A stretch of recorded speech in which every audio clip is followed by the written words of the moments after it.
கஷ்டம் ஆகிடும். நெக்ஸ்ட் வந்து ஹாட் இன் ஷேப்.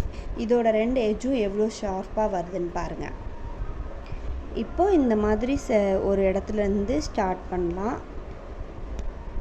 ஸ்டார்ட் பண்ணிவிட்டு ஆப்போசிட்டாக ஒரு லாக் ஸ்டிச் போட்டு இப்போ கீழே பண்ணலாம்.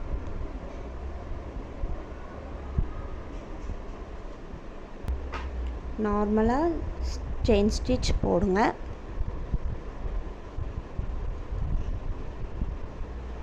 எட்ஜு பாயிண்ட் ஒரு இது போட்டாலே உங்களுக்கு ஃபஸ்ட் புரிஞ்சிடும் அது எந்த மாதிரின்னு. அது புரிஞ்சு அப்புறம் நெக்ஸ்ட் போட்டால் உங்களுக்கு ஈஸியாக வந்துடும். இப்போ இங்கே எட்ஜு பாயிண்ட் வந்து எட்ஜுக்கு வந்தாச்சு.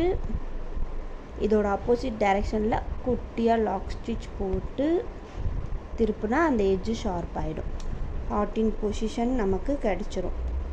எட்ஜு தான் ரொம்ப முக்கியம். ஒரு டிசைனுக்கு அந்த எட்ஜு மட்டும் கரெக்டாக இருந்துச்சுன்னா தானே அந்த ஷேப் தெரியும். இல்லை நம்ம நார்மல் ஸ்டிச் மாதிரியே கொடுத்துட்டு போனோம்னா அந்த எட்ஜில் போடுற ஸ்டிச் வந்து பிரிஞ்சுக்கிட்டு தொங்குற மாதிரி ஆகிடும் அதோட பொசிஷனேவும்.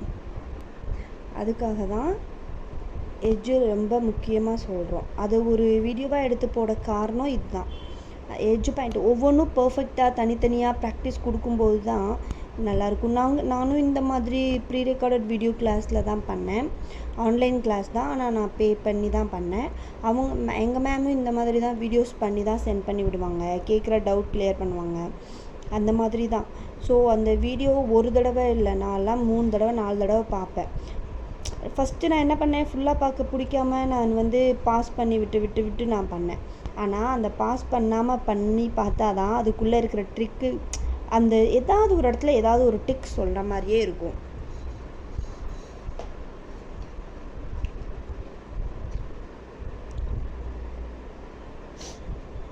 ஸோ அந்த இது எதையுமே மிஸ் பண்ணாமல் பாருங்கள்.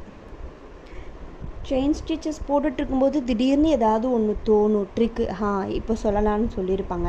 இப்போ நீங்கள் வீடியோவை ஸ்கிப் பண்ணிங்கன்னா அது என்னன்னு தெரியாமையே போயிடும். ஏன்னா நான் அந்த மாதிரி தான் பண்ணேன்.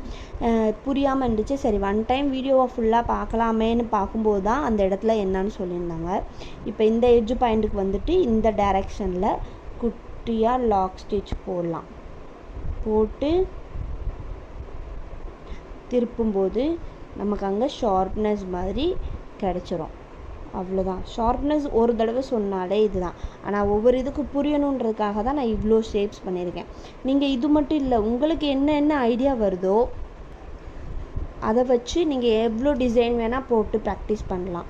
நான் வந்து இந்த இது ஃபினிஷ் பண்ணிவிட்டு நெக்ஸ்ட்டு இப்போது செயின் ஸ்டிச் ஃபினிஷ் ஆகுது. இதுக்கு வந்து நம்ம நார்மலாக இது பண்ண மட்டும் இல்லை, ஒரு டிசைன் மாதிரி அதை ட்ராயிங் பண்ணி அதை எப்படி போடுறது, அதில் இதை அப்ளை பண்ணி பாருங்கள் இந்த ஸ்டிச்சை. அப்போ உங்களுக்கு புரிஞ்சிடும் ஒவ்வொன்றுக்கும். அப்போ டவுட்டும் வரும், இங்கே எப்படி வரும் அந்த மாதிரி. ஸோ அந்த டிசைன் பண்ணி பார்க்கும்போது தான் உங்களுக்கு அங்கே டவுட் வர்றது ரொம்ப நல்லது. ஏன்னா வரும்போது கிளியர் பண்ணிக்கிறனால நீங்கள் கமெண்ட் பாக்ஸில் கமெண்ட் பண்ணுங்கள். டவுட் எதுனாலும் நான் உங்களுக்கு கிளாரிஃபிகேஷன் பண்ணுறேன். இப்போ ஹாட் இன் ஷேப்பில் அந்த ஷேப்பை பண்ணி ஃபினிஷ் பண்ணியாச்சு.